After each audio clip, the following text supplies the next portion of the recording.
Yaman dan Israel dilaporkan telah saling balas serangan rudal, namun keduanya juga mengklaim berhasil mencegat rudal-rudal yang diluncurkan oleh musuh. Mengutip Tribun News pada 15 Agustus, ketegangan antara dua negara tersebut disebut kembali meningkat. Rinciannya, Yaman diduga telah meluncurkan serangan rudal pada Kamis 14 Agustus 2025 dini hari. Militer Israel secara resmi mengumumkan bahwa mereka telah mencegat serangan rudal tersebut lewat kanal telegramnya. Rudal itu dicegat oleh Angkatan Udara Israel atau IAF sebelum mencapai wilayah sasaran. Juga ditambahkan bahwa tidak ada sirene yang dibunyikan sesuai dengan protokol. Sebagai respons, Israel telah melancarkan beberapa serangan balasan ke wilayah Yaman, menargetkan pelabuhan dan bandara yang berada di bawah kendali Houthi, termasuk di ibu kota sana.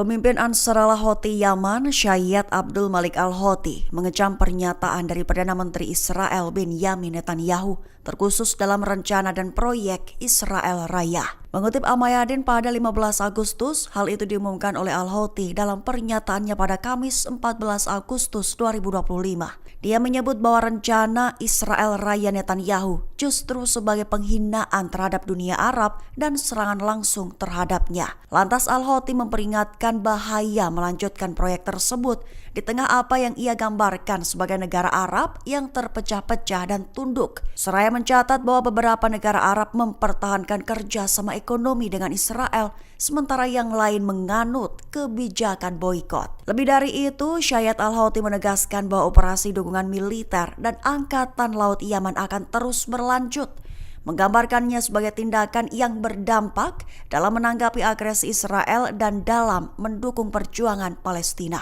Lebih dari 100 LSM internasional, termasuk Oxfam dan Doctors Without Borders, kecam Israel, meminta masyarakat internasional untuk menekan Israel agar mengakhiri persenjataan bantuan di Gaza dan mencabut proses pendaftaran yang membatasi organisasi kemanusiaan. Mengutip di New Arab pada 15 Agustus, kecaman itu tertulis dalam surat yang terbit Kamis 14 Agustus 2025 waktu setempat, ditandatangani oleh kelompok-kelompok seperti Dewan Pengungsi Norwegia dan Save the Children. Mereka mengatakan bahwa meskipun otoritas Israel mengklaim tidak ada batasan masuknya bantuan kemanusiaan ke Gaza, namun sebagian besar LSM internasional belum mampu mengirimkan satu truk pasokan penyelamat sejak 2 Maret. Surat itu menyatakan lebih dari 60 permohonan ditolak hanya pada bulan Juli saja. Dilaporkan bahwa banyak LSM telah bekerja di Gaza selama puluhan tahun, tetapi kebijakan baru yang diperkenalkan pada bulan Maret telah mencegah mereka melakukannya. Amerika Serikat turut disentil Hamas dalam responsnya tentang rencana Israel Raya. Perdana Menteri Israel Benyamin Netanyahu menyebut rencana itu hanya sebuah ilusi palsu dan Amerika Serikat disentilnya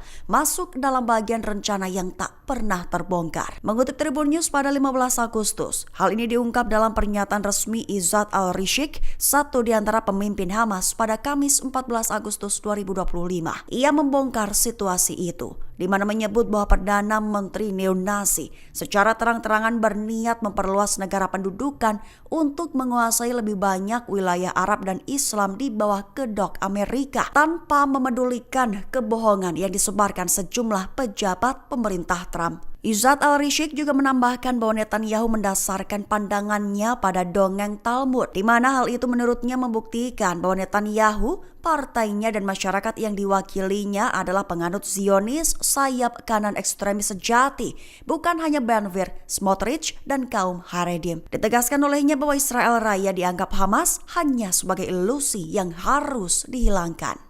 Mesir kecam rencana perluasan pendudukan Israel di sekitar wilayah Al-Quds, menyebutnya sebagai rencana yang akan sia-sia dan ditakdirkan untuk gagal. Mengutip Al-Mayadin pada 15 Agustus, hal itu merupakan isi pernyataan yang dikeluarkan oleh Kementerian Luar Negeri, Emigrasi dan Ekspatriat Kairo pada 14 Agustus 2025. Perlu diketahui kecaman itu merujuk pada pengumuman Menteri Keuangan Israel sayap kanan Bezalel Smotrich, di mana yang menyetujui pembangunan 3.400 unit permukiman baru di sekitar Al-Quds yang diduduki. Lantas Mesir merespons dengan menyatakan bahwa langkah itu sebagai upaya Israel memperluas perampasan tanah Palestina dan mengubah demografi wilayah pendudukan melanggar hukum internasional. Mereka juga mengecam pernyataan ekstremis Menteri Israel yang menyerukan kedaulatan dan perluasan permukiman di tepi barat, menyebutnya sebagai bukti kesombongan yang menghalangi perdamaian. Juga menyatakan bahwa rencana itu tidak akan membawa keamanan atau stabilitas ke wilayah tersebut, termasuk ke Israel sendiri, selama mengabaikan aspirasi sah rakyat Palestina.